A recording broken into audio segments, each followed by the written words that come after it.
So ayun guys, nandito tayo ngayon sa tabing dagat. Mangatihan tayo guys, napakalawak ng kate. Guys, merong parang lukad oh. Parang lukad oh. Lukad laot.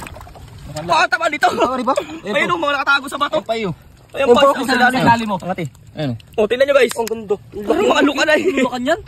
Imported na Ayawin natin yan guys. Ayawin natin mamaya. Guys oh, tingnan nyo naman yung view dito ng napangatihan namin oh.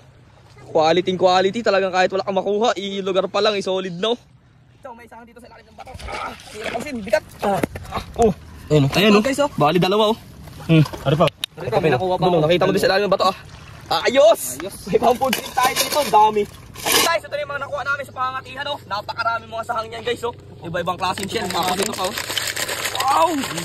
Nakaluyahan ito oh. And guys, aalagaan na natin itong mga sahang oh. Guys, ang buko. Buko. Guys, asin? Sa English? Saltining. Salty. Grabe guys yung mga tunog ng ibon dito. Talaga nakaka-relax. Ay! Kala ko ibon! Hindi pala!